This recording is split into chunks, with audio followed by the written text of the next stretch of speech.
Hello, good morning, classmates. Good morning, ma'am.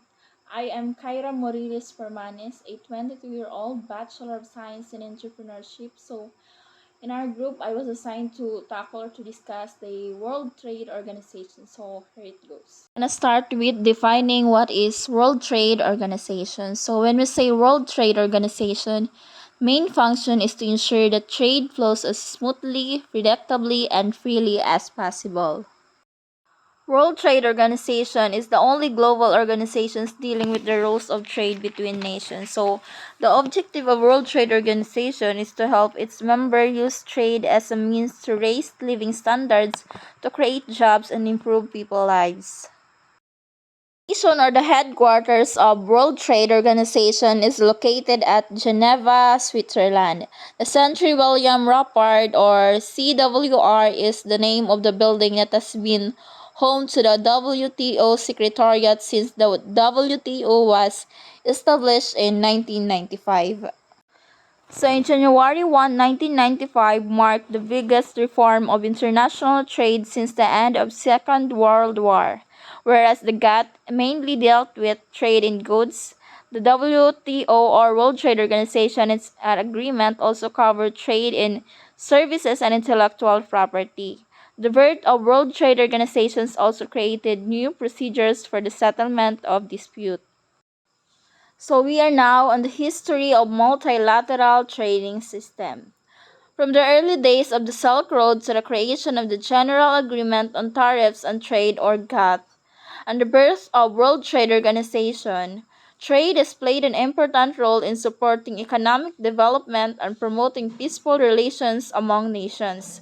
These pages traces this history of trade from its earlier roots to the present day. They are also a good thing in engaging World Trade Organizations, such as improving people's lives. The fundamental goal of the World Trade Organization is to improve the welfare of people around the world. The World Trade Organization's founding Marrakesh Agreement recognizes that trade should be conducted with a view to raising standards of living, ensuring full employment, increasing a real income, and expanding global trade in goods and services while allowing for the optimal use of the world's resources.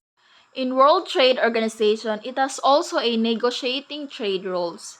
The World Trade Organization was born out of 5 decades and negotiations aimed at progressively reducing obstacles to trade. Where countries have faced trade barriers and wanted them lowered, the negotiations have helped to open markets for trade. Conversely, in some circumstances, World Trade Organization's rules support maintaining trade barriers, for example, to protect consumers or the environment. So we are now on the overseeing World Trade Organization agreements. At its heart are the World Trade Agreements, negotiated and signed by the bulk of world's trading nations. Essentially, contracts, these documents provide the rules for international commerce and bind governments to keep their trade policies within agreed limits. Their goal is to help producers of goods and services, exporters and importers conduct their business with a view to raising standards of living while allowing governments to meet social and environmental objectives. In World Trade Organization, you have to maintain the open trade. The system's overriding purpose is to help trade flow as freely as possible, provided there are no undesirable side effects because this stimulates economic growth and employment and supports the integration of developing countries into the international trading system. Its role had to be transparent and predictable to ensure that individuals, companies, and governments know what the trade rules are around the world, and to assure them that there will be no sudden changes of policy. And settling disputes, trade relations often involve conflicting interests. Agreements, including those painstakingly negotiated in the World Trade Organizations, often need interpreting. In essence, settlement or compromise is when the parties come to a binding agreement for the resolution of a dispute, they settle their differences. And the most harmonious way to settle these differences is through a net neutral procedure based on an agreed legal foundation, and that is the purpose behind the dispute the settlement process written into the World Trade Agreements. World Trade Organizations began with trade in goods. From 1947 to 1994, the GATT was the forum for negotiating lower tariffs and other trade barriers. The text of the GATT spelled out important rules, particularly non-discrimination. Since 1995, the Marrakesh Agreement establishing the World Organization and its annexes, including the updated GATT, has become the World Organization's umbrella agreement. It has annexes dealing with specific sectors related to goods, such as agriculture, and with specific issues such as product standards, subsidies, and actions taken against dumping. A recent significant addition was the Trade Facilitation Agreement, which entered into force in 2017. World Trade Organization also have a services such as banks, insurance firms, telecommunication companies, tour operators, hotel chains, and transport companies looking to do business abroad enjoy the same principle of more open trade that originally only applied to trade in goods. These principles appear in the General Agreement on Trade and Services, such as GATS. World Trade Organization's members have also made individual commitments under GATS, stating which of their services sectors they are willing to open to foreign competition and how open those markets are. In engaging with this organization, there are rules that are stated, such as copyrights, patents, trademarks, geographical names used to identify products, industrial design, and undisclosed information such as trade secrets or intellectual property should be protected when trade is involved. The World Trade Organization has 164 members since July 29, 2016, with dates of World Trade Organization membership. The accession process for new members promotes their integration into the global economy. In joining in this organization, it has also a benefit, such as the World Trade Organization aspires for free trade by binding its member with international commitments in terms of access to the goods and services markets, the use of economic policy instrument affecting trade, and the statement support of agriculture. World Trade Organization faced also a challenges, such as bilateral groupings and agreements. When we say bilateral groupings and agreements, it is a larger and more powerful nations which have more powerful or power rather than other nations. So it is also the time taken for concluding negotiation is much lesser compared to multilateral agreements. So the second challenges faced by World Trade Organization is the important international institutions. So international organizations play a powerful in helping countries to achieve multiple novel aims, including boosting economic prosperity, promoting social development, improving levels of well-being, preserving human rights, providing humanitarian aid, protecting the environment, and safeguarding peace. There are three international institutions that promote development, such as the World Bank, the IMF, and the World Trade Organizations, which is the leading international organizations that help countries in the development process. Just that World Trade Organization faced is international agreement. So when we say international agreement is an example of a treaty that has have provisions for further binding agreement is the UN Charter. It can also help avoid costs and delays associated with inconsistent policies. General Agreement on Tariffs and Trade. The General Agreement on Tariffs and Trade, typically abbreviated GATT, was originally created by the Bretton Woods Conference as part of a larger plan for economic recovery after World War II. The GATT main purpose was to reduce barriers to international trade. The GATT 1947. The first version of GATT developed in 1947 during the United Nations Conference on Trade and Employment in Havana, Cuba is referred to as GATT 1947. GATT 1947 in the U.S. The GATT as an international agreement is similar to a treaty. Under United States law, it is declassified as a Congressional Executive Agreement. GATT 1949. The second round took place in 1949 in Annecy, France. The main focus of the talks was more tariff reductions, around 5,000 total. GATT 1951. The third round occurred in Torquay, England in 1951. 8,700 tariff concessions were made, totaling the remaining amount of tariffs to 3/4 of the tariffs which were in effect in 1948. GATT 1955 to 1956. The fourth round returned to Geneva in 1955 and lasted until May 1956. $2.5 billion in tariffs were eliminated or reduced.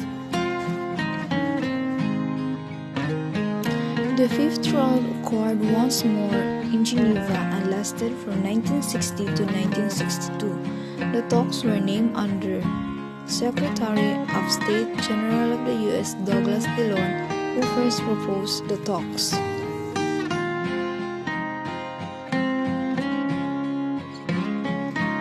The sixth round was the last to take place in Geneva from 1964 until 1967 and was named after the late U.S. President Kennedy in his memory.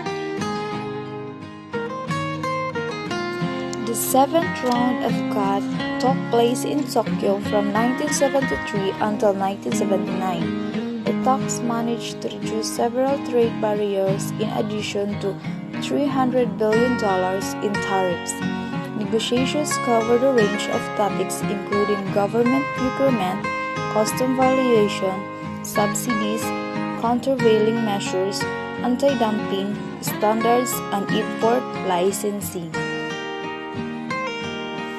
The General Agreement on Tariffs and Trade, signed in 1947 by 23 countries, is a treaty minimizing barriers to international trade by eliminating or reducing quotas, tariffs, and subsidies.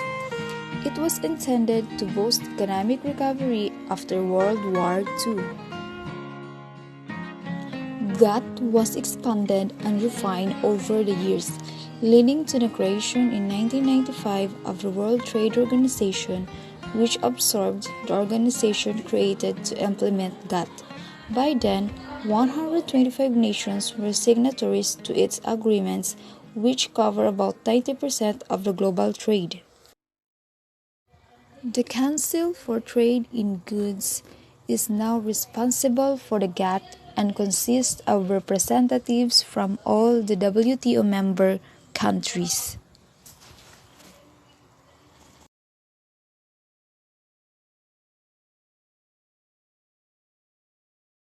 International financial institutions. International financial institutions are institutions that provide financial support and professional advice for economic and social development activities in developing countries.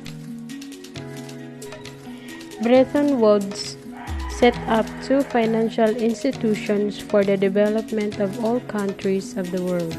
These two institutions were International Monetary Fund and International Bank for Reconstruction and Development, known as World Bank.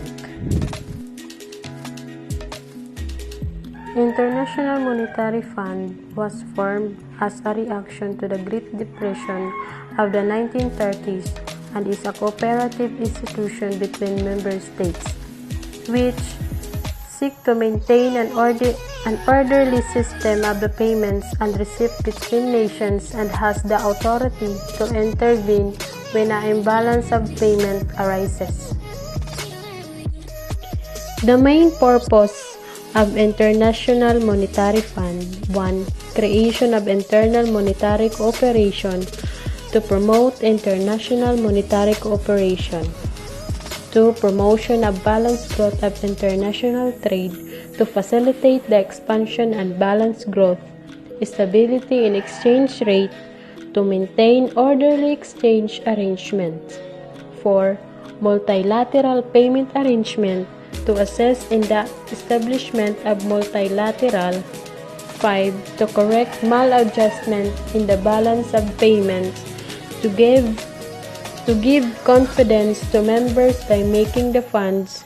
6.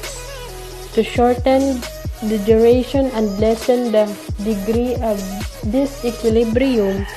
To shorten the duration and lessen the degree of disequilibrium.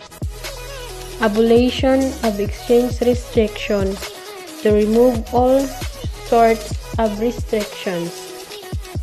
Help in international payment, the foreign exchange transaction. 9. Aid to member countries during emergency to provide short-time monetary assistance. International Bank for Reconstruction and Development, known as World Bank, provide financial products and policy advice to help countries reduce poverty and extend the benefits of sustainable growth to all of their people.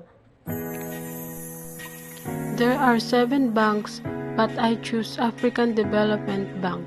African Development Bank is a financial institution that funds projects that promote economic and social progress throughout the continent. African Development Bank operational priorities: infrastructure development, regional economic integration, private sector development, governance and accountability, skills and technology. The second bank is Asian Development Bank. Asian Development Bank supports projects in developing member countries that create economic and development impact, delivered through both public and private sectors operation, advisory services, and knowledge support.